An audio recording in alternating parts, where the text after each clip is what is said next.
I'm Martina Hirschmeier, and this is Martina Late Night, and I'm very happy to introduce you today to Drew Aaron. Hello, Drew. You're the owner of the Rat Gallery, and you're having a very special exhibition at the moment about Basquiat. So what is it all about? Yes, we are. Thank you for having me, and thank you for coming to Gallery Red. We are currently doing an exhibition on Jean-Michel Basquiat, starting from some of his earliest drawings through the work done throughout his career when he passed in 1988, including also some of the estate prints that were done by the Basquiat Foundation. Mm-hmm. We see a very iconic picture of him behind us. So what do we see? What's so special about him? It's one of my favorite pieces. It's called Back of the Neck. It was done in 1983, which is considered early Basquiat, where you can really see some of the most important things that were influential to him, included from anatomy to a big gold crown, the copyright, and overall, it's just been a piece that I've never wanted to part from and that I'll keep forever. So you can actually come over and see this piece, but it's not for sale. So you just want to make you want the other people to envy you for this beautiful piece of art. Absolutely not about envy, but Basquiat did produce very little work, which is a big part of the phenomenon of what's going on right now with Basquiat. He started creating work in 1981 and died in 1988. So with a short 7-year career, there are some pieces that are just simply irreplaceable. Mm-hmm. He was in the was working at the time where Andy Warhol also was working. So what is the connection with Andy Warhol and Basquiat? For sure, there's a big connection between them. In the early 80s, you started to have a new art movement, and while Warhol might be one of the founders of the contemporary and pop art movement, Basquiat came along at this different time where street art and graffiti became an important role and something big coming into play. Other artists like Keith Haring, Basquiat, Warhol, and others started to work together, started to be in different ways influenced by each other. As a matter of fact, in 1985, when some of Warhol's critics and along with the people who were working with him in his career found his work to be becoming a little bit commercial, they invited him and Basquiat to work together. And throughout 1985, 86, and going into 87, before Warhol died, they actually painted together and collaborated on a bunch of pieces. Mm-hmm. Basquiat was not only friends with Andy Warhol, he was also friend with Madonna. Basquiat was friends with a little bit of everyone. The whole New York is 1 degree of separation, not 7 degrees of separation, especially when you're in that world, the kind of post-Studio 54, 70s era in their early 80s. Basquiat met Madonna when she was a waitress and an aspiring singer and actress out in Los Angeles. But as he was dating her, his career took off and so did hers. And they remained friends when they'd run into each other in New York after they both moved from LA. It's said that Basquiat was very lonely as a child and that the parents didn't really take care of him and that they just presented him one book. And this book actually changed his life. What was his book about? Absolutely. Well, Basquiat did have a little bit of a difficult upbringing. His mother had issues with drugs and other related things, and his father was not really present. So Basquiat, his first book he had was an anatomy book, going from any different part of the human body to the different bones and to the different elements. And this book obviously was very influential with him because you can see in almost every work he has something to do with a crown, a skull, a foot, a leg, different Latin words for bones and other things, but pretty much anything to do with anatomy is something that really stuck home in Basquiat's mind. You already mentioned that the world actually around Basquiat is getting crazy at the moment. Like even one picture here was worth 100,000 a year ago, and now I think it's already at 200,000. This is right. Absolutely. I think over the past 3 years, you've seen a huge phenomenon in the Basquiat market, one that's difficult to link to other artists, even like those of Andy Warhol, Damien Hirst, Jeff Koons, all of which have seen great record auctions for themselves over the past few years. I think, again, what's unique about Basquiat is there's just so little work out there. People like Andy Warhol, who are one of my favorite artists, produced a lot of prints. And in Basquiat's world, he only did several prints during his lifetime. So many of the pieces are unique. And if you take that and multiply the short amount of time that he worked, it really has created a huge amount of demand in the market with a very small amount of supply. That being said, a few years ago, Dust Heads, one of his better canvas works, sold at Christie's auction house for just above 60 million US. That was eclipsed a year after when a piece sold, which was a big skull, I think called Untitled Head at Sotheby's, for just over 110 million US. There are other pieces that they say have been sold and purchased off the market and out of auction that have been north of the $110 million market that's public, but definitely $115, $120, $130 million Basquiats have traded over the past year, and I think you'll continue to see the rise.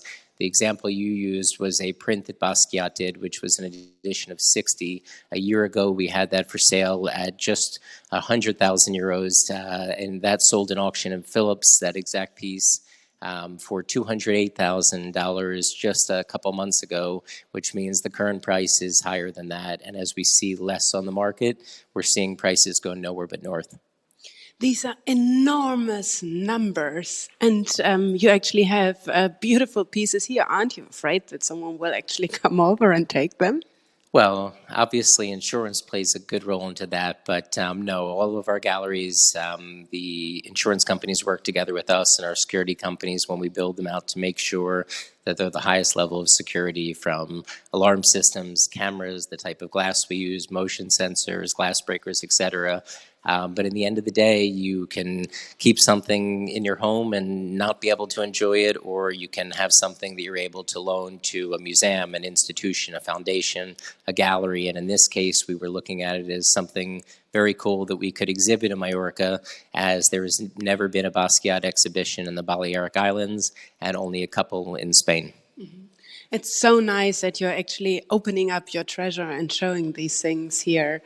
I think the audience is now very interested on how you became so interested in art, and maybe art connected being part of the paper world. So where does all this come from?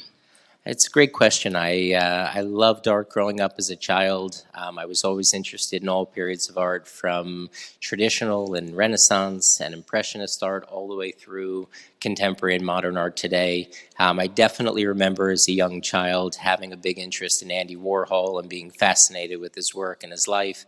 I didn't become familiar with Basquiat until the late 90s, along with some of the other contemporary artists like Damien Hirst, Jeff Koons, Richard Prince, Christopher Wohl, and a lot of other fantastic artists that are really growing now.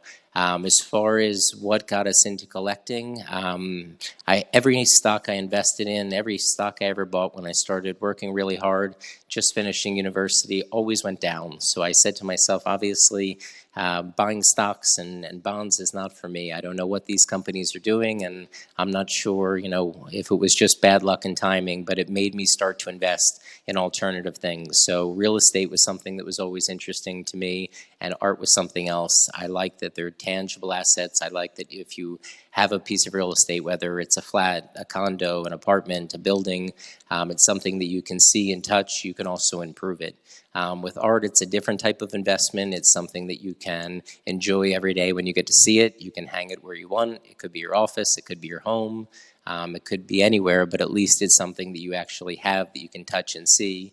And the market will always go up and go down, but at the same time, if it's something you really enjoy spending time with, then it's not about what's the value of it today or what's the value of it tomorrow. It's about buying something you love and hoping that long-term, believing in the artist, that it will go up. You're now based in Palma de Mallorca. You're the owner of Gallery Red and the Rouge store, but your origin is somewhere else. So where are you from? Absolutely. I was originally born just outside of Philadelphia, but I moved to New York City in the late 90s when I was finishing university up in Boston. And I knew growing up I would never end up living in Philadelphia. Nothing against Philadelphia. It's a great city, but I always felt destined for bigger things. And I think when you think of bigger things, growing up close by to it, New York is really a big portion of the land of opportunity and a place where you can make bigger things happen. That being said, when I moved to New York, one of the things I started doing was collecting art and working on real estate and other projects outside of my main business, which was the paper industry, and buying and selling, importing and exporting paper worldwide. In the end of the day, I would say that, for me, art's something that's very important and very close to home. And when we moved to Mallorca a few years ago to raise our kids here, definitely selling art or having an art gallery was never in my thoughts, was never really in my wishes or desires. My wife and I have been collectors for the past 15 years, but never selling art, at least in a public way, has been an ambition of ours. Our main business we started when we moved to Mallorca is called Lionsgate Capital, where we're the largest financing company for commercial and residential loans for people who are looking to finance in Mallorca, Ibiza, Menorca. The gallery actually happened by accident. There was a Spanish gallery that we were buying some cool Spanish art and learning about Spanish art for our home here in Mallorca. And when doing so, we were approached by the owner at one point who decided it was time to move forward in her life onto different things and moving back to Barcelona. And she asked if we wanted to buy her gallery. My answer was quite simple. No, I don't have any background in owning a gallery, running a gallery, or being a gallerist. And somehow 6 months later, we ended up with a gallery, and we've taken it from there. What a great accident. Thank you. We are very happy to have you here now in Palma de Mallorca. Everybody who's interested in seeing this very beautiful exhibition is invited to come over. Until when will the people have the chance to see the beautiful art here? Absolutely. So the exhibition is open until November 23rd. We've seen great interest in it, which has really excited us, and I think we'll probably keep it open a few extra days for anybody who will be traveling and getting here around that time, and we've gotten some fun requests, and I just think it's exciting to see people are coming, and it's a reason to make us think, what's our next exhibition? Mm-hmm. Thanks a million to Drew Aaron from Red Gallery. This was Martina Hirschmeier for Yachting International Radio.